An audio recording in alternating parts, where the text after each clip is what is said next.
Bismillah ar-Rahman ar-Rahim. Good evening. You're watching the news from the Sultanate of Oman television. First, the headlines. 27 Palestinians are killed in the first of Israeli intensified land offensive in Gaza. International anxiety heightens over Israeli escalation in Gaza Strip as Netanyahu threatens to expand the land operation.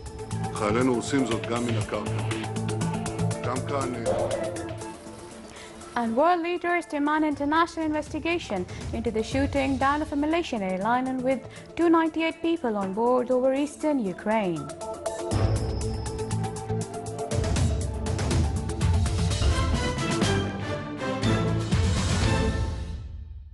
Those were the headlines. Now for the news in detail.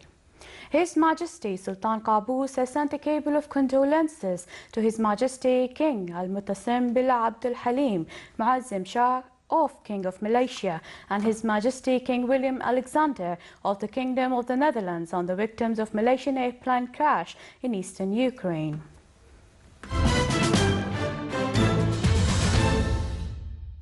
Israel intensified its land offensive in Gaza with artillery, tanks and gunboats today and warned it could significantly widen an operation Palestinian officials said was killing even greater numbers of civilians. Palestinian health officials said 27 Palestinians, including a baby, 2 children and a 70-year-old woman, had been killed since Israel sent ground forces into the densely populated strip of 1.8 million Palestinians yesterday. The Israeli military said it killed 17 Palestinian fighters, while another 13 surrendered and were taken for questioning after the infantry and tank assault began in the Hamas-dominated territory. One Israeli soldier was killed and several others were wounded in the operations, in which some 150 targets, including 21 concealed rocket launchers and 4 tunnels, have been attacked.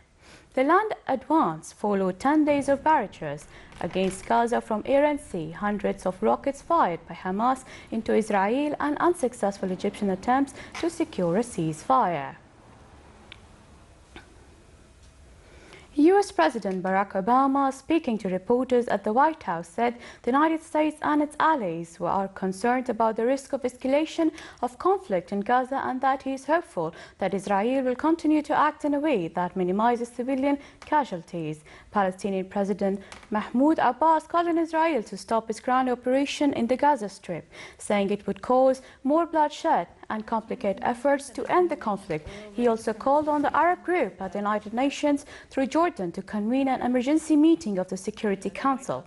At the international level, the United States called on Israel to do everything to prevent human casualties among Palestinian citizens. Even though Washington put pressure on Israel to exercise self-restraint, it emphasized its support for Israel to defend itself. In another development, UN Secretary General Ban Ki-moon also called on Israel to exert more efforts to prevent civilian casualties.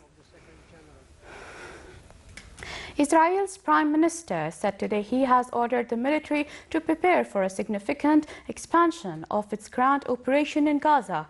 Benjamin Netanyahu said the military has been instructed to deliver a blow to the Hamas tunnel work, which it could not only be from the air. Netanyahu spoke during an Israeli cabinet meeting. The Israeli Security Cabinet also approved the draft of 18,000 reserve soldiers last night, putting the total number of reserve soldiers at 66,000. Syria's army clashed today with Islamic State fighters outside a government-controlled military airport as the Al-Qaeda splinter group seeks to strengthen its grip on the east of the country. Deir al-Zor Airport is one of the last key strategic locations in the province out of the control of Islamic State, which has also seized swaths of territory across the border in northern and western Iraq. The Syrian army responded by bombing areas around the airport, which supplies its forces in the east of the country. There were no details of casualties. The group, previously known as the Islamic State in Iraq and the Levant, has made rapid gains in Syria in recent weeks, mostly by capturing territory from rival rebel groups.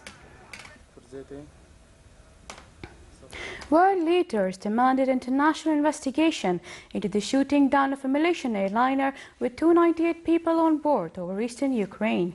There were no survivors from yesterday's crash, which scattered wreckage and bodies across miles of rebel-held territory near the border with Russia. The plane crashed about 40 kilometers from the border with Russia, near the regional capital of Donetsk.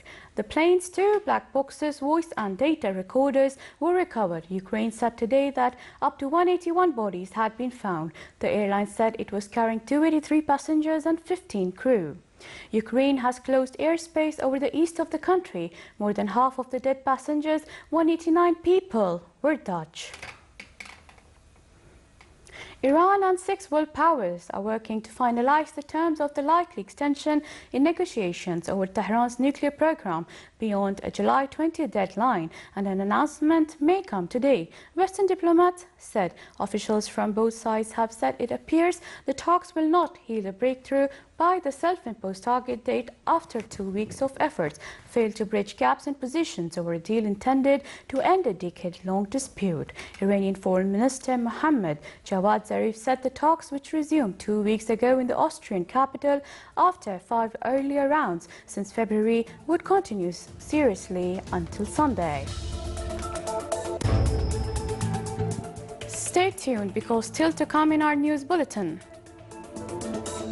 Wadi Nahays is one of the beautiful natural touristic sites in the Governorate of Dhofar.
Welcome back to the news from the Sultanate of Oman television. Public Authority for Consumer Protection denied that the authority is pricing livestock as it was circulated through social media sites, which said that the authority had fixed livestock prices like Somali goat at 37 Omani riyals and Australian lamb not more than 75 riyals. The authority is concentrating its inspection campaigns at local markets with the nearing of blessed Eid al-Fitr, impose strict monitoring on the sellers and make sure that they adhere to the prices and not manipulating them. The Nuswa charity group in the Governorates of Dakhiliya organized chanting charity evening to support charity work and spread the culture of voluntary work. The event came to stress on social solidarity and to support social security's families, in addition to strengthen principle of cooperation. It introduced the Nuswa charity group and its various activities, namely distributing iftar, saim, or meal for a fasting person, collecting donations and others. During the evening, all those who contributed in the success of the voluntary group's work were honored. In the Governorate of Musandam, porridge, locally known as tarid, is considered one of the main iftar meals in homes, group iftar in mosques and Ramadan tents. The main ingredient is preparing porridge or bread, red or white meat, as well as fresh vegetables. It is considered healthy food due to containing proteins and other nutrients. Wadi Nahays is one of the beautiful natural touristic sites in the Governorate of Dhofar. The Kharif season adds more beauty to its attraction along the surrounding fog. The way leading to the wadis from the main Salala Thamrate Road. A green cover envelops the whole area and gives the visitor a peace of mind while they enjoy the natural scenery.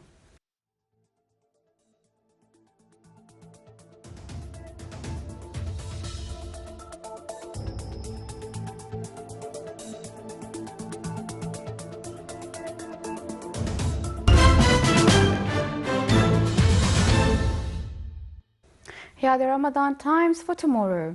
Fajr prayers will be at 4:06 a.m. and Maghrib prayers at 7:01 p.m.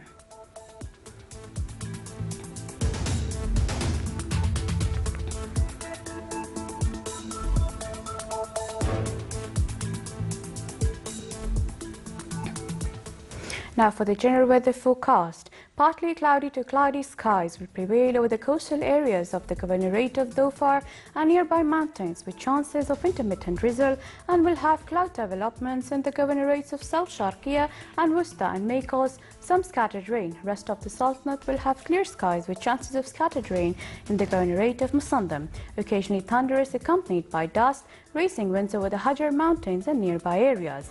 Winds will be southerly to southwesterly, moderate to active along the coasts of Arabian Sea, while it will be northwesterly light to moderate in the rest of the Sultanate. Seas along the coastal areas of Arabian Sea will be rough, with a maximum wave height of 4 meters, and along the rest of the coast it will be slight to moderate with a maximum wave height of 2 meters.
This is the Sultanate of Oman television. Before we enter tonight's bulletin, here are the main points once again.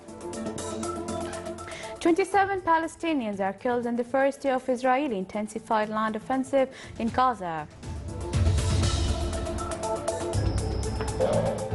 International anxiety heightens over Israeli escalation in Gaza Strip as Netanyahu threatens to expand the land operation.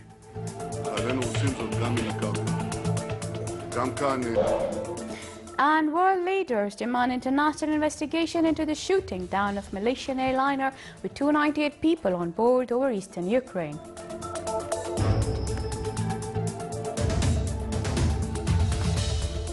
With that, we come to the end of tonight's news bulletin. From all of us here at the newsroom and the studio, thank you for watching and good night.